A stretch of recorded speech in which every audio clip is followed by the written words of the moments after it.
पप्पू जो एक दलित मजदूर है, बीमार थे तो चारपाई पे लेटे हुए थे। लेकिन उसी समय गांव के कुछ दबंग ठाकुर वहां से गुजरते हैं।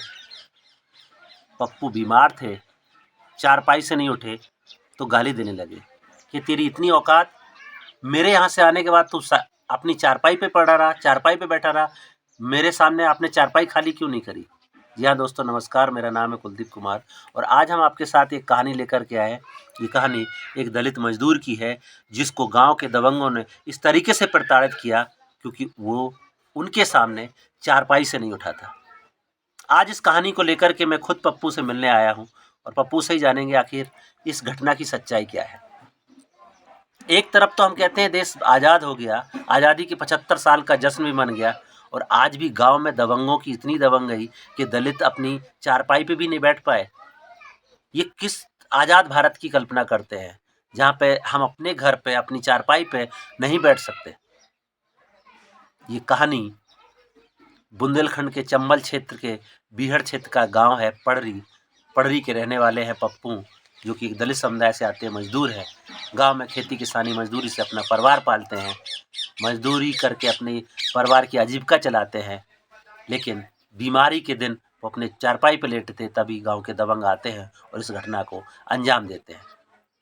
आज हम पहले पप्पू से जानेंगे घटना की सच्चाई क्या थी, फिर मैं आपके साथ बारीकी से बताएंगे कि इस घटना में हुआ क्या और अभी किस हालात में पप्पू और उनका परिवार रह रहा है। तो आप हमारे साथ बने रहें, हम खुद पप्पू से ही जानेंगे इस घटना की सच्चाई क्या थी। पप्पू जी, आप अपने बारे में बताइए। हम सर अपना नाम बताइए। नाम पप्पू है मेरा। ये घटना क्या हुआ था? घटना, मेरी तबीयत खराब थी तो हम वहाँ लेटे थे घर पे, तो भी लोग आए, ठाकुर लोग, वो आके यहाँ हल्ला मचाने लगे, हमने तबीयत खराब है, हमने यार ठाकुर साहब घर पे इधर से जाओ यहाँ से। तो ये लोग नहीं माने, वहाँ अपने नशा दंगल करो करके भी चले गए। तब यहाँ उनके दरवाजे पे गए तो उनने हमको पकड़ के पटक लिया, उनने मारपीट की मेरी कि साले तूने खटिया नहीं छोड़ी हमें, तो बहुत बड़ा वो बन गया है। तो मारपीट करके भी चले गए, हम अपने घर पे चले आए रोज, हमने कुछ नहीं कहा जी। मैं थाने गई तो मेरी वहाँ भी सुनाई नहीं गई। तो ये पप्पू है जो बता रहे हैं कि मैं बीमार था, चारपाई पे लेटा था, गांव के दबंग ठाकुर आते हैं और वहाँ से गुजरते हैं, ये चारपाई से नहीं उठते हैं तो इनकी पिटाई करना शुरू कर देते हैं और उनको बोलते हैं कि तुम्हारी इतनी हिम्मत कि तुम हमारे सामने चारपाई से नहीं उठे। इस किस आज़ाद भारत में हम रहने की कल्पना कर रहे हैं। क्या काम करते हैं पप्पू? इस तरीके का माहौल क्यों है आपके गाँव में? काम करते हैं साहब, ये मजदूरी का काम करते हैं, भला हो रहा भला हो रहा है। तो जब आपके साथ ये घटना घट गई, उन्होंने आपकी पिटाई करी, फिर आपने क्या किया? हमने कुछ थाने गए थे तो मेरी कोई सुनाई नहीं गई, तो हमने भाग गया अपने। तो आपको चोट लगी, आप पिटाई, तो आपकी पैरवी करने के लिए कौन आपकी मदद में आया? किसी ने सपोर्ट भाई किया? तो पप्पू के भाई ने उस घटना के बाद उनकी पैरवी करी है उसको लेकर, क्योंकि पप्पू के साथ तो इस तरह की घटना घट गई, वो खुद बीमार थे, उनको पिटाई कर दिया तो फिर वो ज़्यादा कुछ समझ में नहीं आ रहा था। इस पूरी घटना को लेकर के पैरवी उनके भाई ने किया। मैं उनके भाई से बात करना चाहेंगे और उनसे जानेंगे कि क्या है। आप इधर आ जाइए। आपका नाम क्या है? राजू। राजू। राजू भाई, इस तरीके की घटना बहुत शर्मसार करने वाली घटना है कि आज भी हमारे गांव में हम सम्मान से अपनी चारपाई पे नहीं बैठ सकते। आपका भाई चारपाई पे बैठा था, आपका भाई मेरा भाई। हम भारत के आज़ाद भारत में जी रहे हैं, सम्मान से जीने की बात करते हैं, बाबा साहब अम्बेडकर का संविधान है, तमाम कानून है, फिर इतनी दबंगई क्यों है आपके गांव में? मेरे गांव में दबंगई है, उन लोगों का बावल है और सत्ता भी है उनकी, तो इसी हिसाब से वो बात करते हैं। तो उस दिन क्या हुआ था वो बताइए और आपने फिर क्या पैरवी करी अभी उस तक? दिन भाई को जब पीटा तो मैंने कहा उनसे, उनके घर वालों से, तो घर वाले भी कहने लगे ये तो सब तुम्हारा भाई भी ऐसा बोलता था। वो हम दरवाजे से गुजरे तो वो हमसे कह रहा था गाली दे के कि तुम होगे ठाकुर आकुर, तुम नहीं उतरेंगे तो क्या है। अच्छा, ऐसी बात करने लगा। चला गया भाई। इसके बाद इसको पीटा, उसके घर गया काम करने, मजदूरी करने दूसरे के यहाँ, तो उसने वहाँ देख लिया तो इसको ट्रैक्टर से, वहाँ ट्रैक्टर पर ठिलिया खड़ा था, उसने पटक दिया वहीं ठिलिया से और भारी भारी लाठियों से और लोहे की राडों से इसको मारा। अच्छा। तो ये चलने में बहुत पीड़ित था, बहुत तकलीफ थी इसको। तो मुझे जोश आया तो हम अपने जोश में गए, मैंने कहा ये तो धानरगढ़ जी नहीं सुनेंगे, हम मर जाना तो अच्छा है लेकिन ऐसा सुनना नहीं। तो हम कोतवाली गए, कोतवाली में रिपोर्ट लगाई, तत्काल ही हम आदेश करके और पुलिस को साथ में लेके आए जी। ठाकुरों के घर हम गए, ठाकुरों के घर गए तो उनके पिताजी ने बहुत बहुत कुछ कहा कि तुम बड़ा ऐसा कर रहे हो, वैसा कर रहे हो, तुम ठाकुरों की कोई अहमियत नहीं समझते हो, अभी जी कह सुन के चले जाएंगे, कल हम फिर भी मारेंगे, तब जी क्या करेंगे। अच्छा, मतलब हाँ, इतनी धमकी अभी भी इतनी इतने। धमकी शासन के सामने ही कह रहे हैं, जो दरोगा जी थे उनके सामने। बाद में दरोगा जी से जो भी बात हुई हो, उनके अकेले में मुझे बाहर निकाल दिया, उनकी बात होती रही। फिर दरोगा जी ने मुझे बहुत हड़काया कि क्यों चमड़ा वाला, तू मान जा, ये ठाकुरों का है बावल, ठाकुरों की सत्ता है, तू मर जाएगा, तू इनसे नहीं खौच, किसी दिन तू भी नहीं मिलेगा। ऐसे तो ऐसे आप करके सुन रहे हड़कवाया हैं, है आप मुझे, सुन रहे बहुत हैं हड़काया। ये जो बात उसी पप्पू के दिन भाई से बता रहे हैं कि किस तरीके से उनको धमकाया जाता है। पुलिस आती भी है, पुलिस उल्टा इनको धमका रही है कि ठाकुरों का बोलबाला है। अरे भाई, भारत में संविधान है, डिग्निटीफुल लाइफ, सम्मानपूर्ण जीवन जीने का सबको अधिकार है। वही तो पप्पू के भाई ने उनसे बात किया था, फिर उनको इस तरीके से क्यों किया गया था? फिर क्या हुआ पप्पू? फिर इसके बाद में यही हुआ कि दरोगा जी अपनी बात कह के चले गए, और थोड़ा हम लोग तो मजदूर हैं, मान ले परेशान हैं, पीड़ित है, पैसे से मजबूरी थी, तो आगे काम रवाई हमने करने में असमर्थ हो गए। जी भाइयों का साथ भी नहीं रहा, इसलिए हम मजबूर हो गए। नहीं, जी हम तो बार बार करते और संघर्ष करते, और जी आज भी जिस दिन से हमारी बात हुई उस दिन से हमसे बोलते नहीं। और इन लोगों की, बड़े बड़े लोगों की जी मीटिंग भी बनी है मीटिंग। कि ये लड़का है, जब देखो तब बीच में आ जाता है, इसको खत्म करवाओ। प्लानिंग मतलब पूरी है हमारी। ओ उसी दिन से आज दिन तक नहीं कोई बोलता है हमसे, न बहुत रंजिश मानते हैं हमसे। हम अपने घर पर रहते, छोड़ के कहीं जाते नहीं, कछुआरी लगी वहीं रहते, जिसको खाना हो खा लो हम, बिल्कुल ऐसे। लेकिन एक शब्द नहीं सुनेंगे, सम्मान से जीना है सम्मान ना? से जिएंगे, चाहे एक मिनट ना जिएंगे। बिल्कुल बिल्कुल। तो ये सम्मान की बात जब करते हैं गांव में दलित समुदाय के लोग, क्योंकि बाबा साहब अम्बेडकर ने सम्मान से जीना सिखाया है, और इस सम्मान की लड़ाई का संघर्ष है जो आज पप्पू और उनके भाई अपने गांव में लड़ रहे हैं।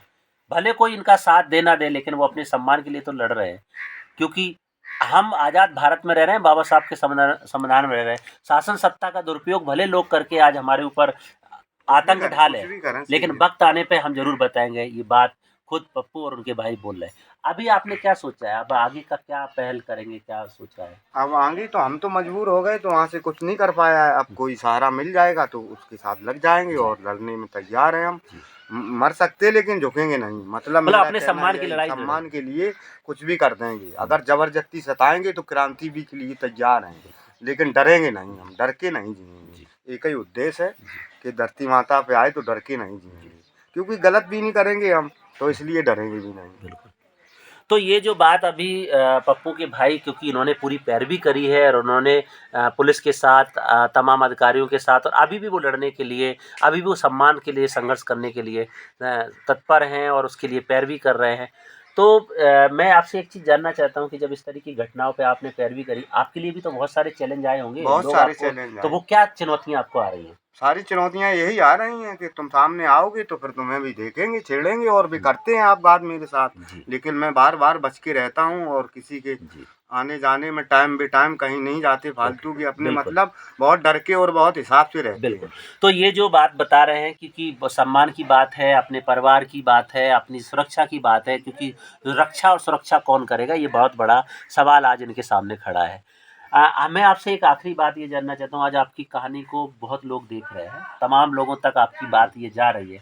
आपकी क्या मांग और अपेक्षा है जो आप बताना चाहें, कहना चाहते हैं कि हम ये चाहते हैं? जुर्मी को जुर्म मिलना चाहिए, जी बस यही हमारी तमन्ना है कि जो इतना बड़ा आतंक साथ फैला है, तो इसको अंजाम मिलना चाहिए। अगर सजा नहीं मिलती है तो इसका कानून का क्या मतलब है? बिल्कुल क्या है कानून? बिल्कुल भी तो अंधा है कानून, अगर ये नहीं, क्या मतलब का कानून है? सही बात है। अगर मेरी रक्षा कानून नहीं कर रहा है तो हम तो कहेंगे कोई कानून नहीं मेरे देश में, बिल्कुल। बिल्कुल तो मन मर्जी चल रही आज है। वही बात बोल रहे हैं कि कानून पर से लोगों का भरोसा उठ जाएगा कि अगर हमें सम्मान नहीं मिलेगा, हमारी रक्षा नहीं होगी और मेरे लिए कोई खड़ा नहीं होगा। यही बात ये कह रहे हैं कि हमें न्याय चाहिए, और जो भी आरोपी है, जो भी इस तरह की घटनाएं करते हैं, उनको कड़ी से कड़ी सजा मिलना चाहिए, क्योंकि ये दलितों की अस्मिता का सवाल है।